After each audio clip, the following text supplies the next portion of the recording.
Starting from research on how to augment your thinking, we understood how the collective of many agents allows a kind of coordination to happening, and that means that there's a kind of organization happening. So previous video looked at the evolution of the organizational structure from very primitive structures to the most recent challenges we're facing today with agile and lean organizations. And with this video, I'm gonna push that boundary yet one step ahead. So if you remember my very first video, I talked about the spirit of digital transformation. And I've showed you here the people that really get so committed that they like create tattoos, or like in my case, change my name, or in Derek's case, which is the video on augmenting for toddlers, you see that he invented an element. So it's all about this creative act, and that creative act, so creativity as a spirit, that's what I want to focus on now. So the big question I'm going to look at today is how the recent challenges with lean agile organizations is actually pushing us to spiritual aspect of the organization. And it may be very strange, but I strongly believe that artificial intelligence is going to play a very important role to make organizations become this higher dimension of consciousness. So, and which again, we mentioned it in previous video, you go back to Confucian and other Zen philosophies related to spirituality, and that's I understand surprising. So let's start with a more pragmatical point and recap what is the challenge with lean and agile organizations today. The Agile and Lean movements also emerge from companies with this perspective. Green begins to hit its limits when consensus building results in overly slow decision-making, and the hierarchical structures still existent in Green begin to conflict with people's desires to have greater autonomy. There are two important aspects mentioned. First, there is the consensus building that becomes harder when you have large teams or complex decisions to be made. The other aspect is the hierarchy. Now remember, hierarchy is actually going back to amber organizations who relate to like the big empires, its military structures. So it's about bureaucracy, and bureaucracy is an important historical aspect of these organizations. So when they mentioned the still existing hierarchy, they actually are mentioning the hierarchy of the orange organizations, of the existing big corporate organizations. But if you look at lean and agile, it comes from a startup environment, which are small teams, small groups, disconnected. Remember that when I was talking about the augmented thinking of adults and looking at this startup landscape and this interaction, what I showed was this cloud you see with like the spirals, right? And so it's disconnected. There's no hierarchy there. There's no hierarchy there. Very important. Now, what you see with the evolution of organizations is you want to get to a whole system. So we need another metaphor of a complex interaction where there is control, where there is a hierarchy. And I want to show you this art performance called Strandbeest. It's you can look it up. I'll add a link below.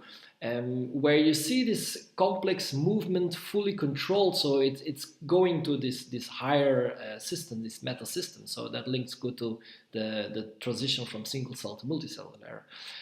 So we want this kind of behavior, complex, coordinated interaction of the whole organization to come abroad, and so this coordinated movement. We actually saw it also in previous video. I'll show it again about how this collective intelligence allows a submarine to work. So let's look at that for a quick second. So think about what's happening now. My officers are starting to think like me because I have to think like where should we do the ship? And so the guys below them. Now this took 24 hours to happen. It took a couple years for the full implementation, but immediately there was change.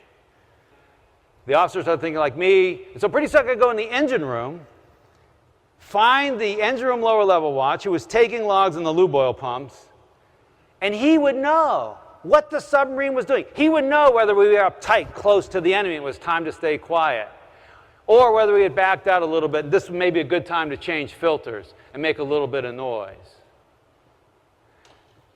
A year later, we received another inspection. A year later, we received an inspection. The inspecting team gave us the highest grade they had ever seen. Not that year, not in the Pacific, ever seen. Why? I mean, this crew had a captain who was a dummy. It's because that needle started moving up.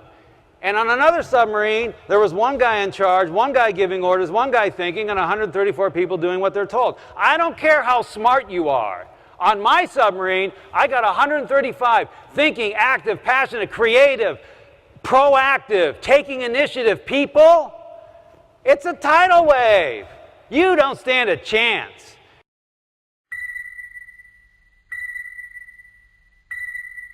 Here's the solution. Move the authority to where the information is. You mean the software engineer can decide whether we ship the software? Yeah. You mean the client, my salesman can close the deal? Well, up to $1,000. No. Yes. Whatever the price? Yes. What does it take to make that happen? Now, if you're picturing a lot of people out there doing crazy things and a bunch of arrows going in a bunch of different directions, you have the wrong picture. You create the environment so that those people are out there making decisions as if the CEO were standing right behind them. And if it's not the same decision, it's actually a better decision because they have the information. And not only will you get better speed of execution, because now you don't have this delay, what happens is those people feel like they matter because they're thinking. You engender thinking. You create the environment for thinking. The secret is nothing I said is hard. There's nothing hard. The only thing that's hard is you. It will feel wrong. You've been genetically and culturally programmed to take charge and make it happen. Take control and attract followers. And what you want is to give control and create leaders. So in this model, you see the hierarchy still exists. Now, we're talking about the submarine, which is a very closed, clearly defined environment. Most organizations are way more complex, and then also the story becomes more complex. But I think, and that's a thing I want to investigate more, is how artificial intelligence allows us to create this information hierarchy so that we can create those leaders and give control instead of take control. So we give control to the system. And that's basically what I saw when I was doing the research in the digital communities. It's like, why did all these small organizations create this open innovation space? Because when I talked to those business developers, or when I interviewed them, all of them thought like that sharing that kind of information is not a good idea. But because they were building on top of this Git repository, all this information was available already. So they adapted to this new play field where the openness existed. So you see that the hierarchy now is pushed to technology, and that's an interesting aspect because we keep control, but we use the technology to help us digest all that information. And if you go back to the current lean and agile movements, you will see that what they're trying to do is actually gain this self-organizing control in their structures. There are specifically three big frameworks out there at the moment. There's SAFe, Scaled Agile framework. There's LESS, that stands for Large Application Scrum, or give the links below. And there is the Spotify model, which is actually very neatly presented. So I'm gonna show it to you to then get a little bit deeper onto it.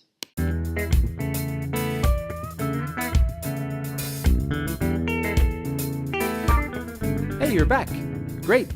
Now, you've probably forgotten all about part 1, so let's do a quick recap. Our culture is based on Agile principles. All engineering happens in squads, and we try to keep them loosely coupled and tightly aligned. We like cross-pollination and have an internal open source model for code. Squads do small and frequent releases, which is enabled by decoupling. Our self-service model minimizes the need for handoffs, and we use release trains and feature toggles to get stuff into production early and often.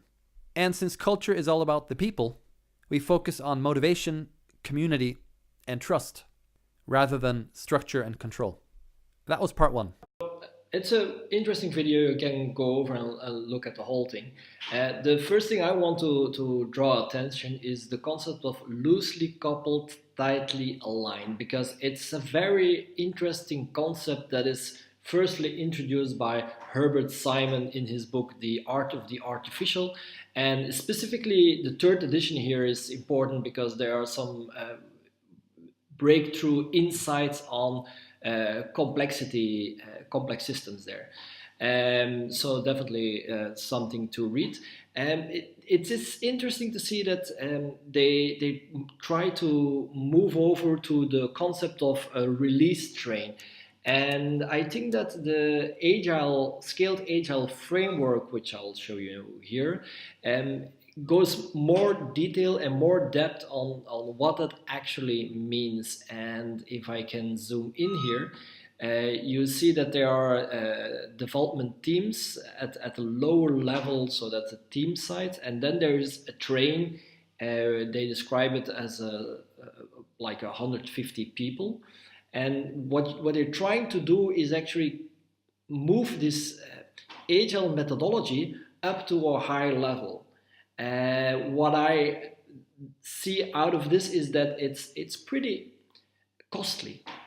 It's costly in the sense that you need to train culture, you need to do a lot of checks and balances so that all the processes are followed neatly. So it seems like it's the same old trap as we had before with waterfall models and with the more orange kind of organizations. You will get like this in all this procedure, you will get lost.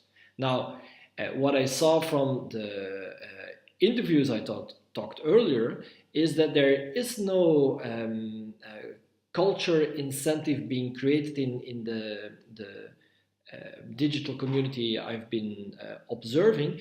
What was happening there is that the developers were using a platform Git, and that allowed kind of emerging of this information. So the concept of the information hierarchy as the control structure over the whole. It's very different to what I see that the Scaled Agile or Spotify or Less are going to, which is like way more managerial approach on it. So they're trying again to get that control, but I think they are trying to get that control because they didn't fully understand the whole complex adaptive system dynamics. And I mean, it is still a very interesting read, this whole Scaled Agile framework. I actually got the certificate for an RTA, so but it's just very costly. And the way we can solve that is actually move to an infrastructure for innovation. I've been trying to elaborate that more in my PhD, but it's too complicated, must admit. And the whole idea is to have actually this alternative to a Git for developers, but then have this other system as a structure for innovation. And what I've noticed is if you dig a little deeper, you have these project management tools, but they are still focused on this how to control and coordinate and the KPIs of a team and do the classical team management. So it's not like the big change you see in software development where you first had people just working within an environment, and then you have the Git, or first the CVS systems, that's older, where people would share, and the whole new kind of self-organizing control would emerge. So, but I guess I should wrap up here. I just wanted to introduce the frameworks, understand what are the difficulties, and move a bit to this concept of spirit. So I'm not going to go more detail to the framework now, but let's move back to the idea of the spirit. What you see with the tattoos and with other things is that there's this culture emerging. So what kind of IT system structure can allow us to make that spirit emerge? And therefore, I really think that you want people to have a filter and be able to make simple decisions in an environment they can intuitively understand. So there you see that this whole movement with big data and data analytics, where you actually got new interfaces allowing you to process massive amount of information, but still have the human factor there to actually make decisions, because all those systems are very good in digesting this large amount of data, but they are very bad at falsifying the data. So having like a person still in control of it is very reasonable. And I think that this movement is going to get us to this next level. So, well, if you have any questions or want to work on this stuff with me, let me know. I'll see you for next time.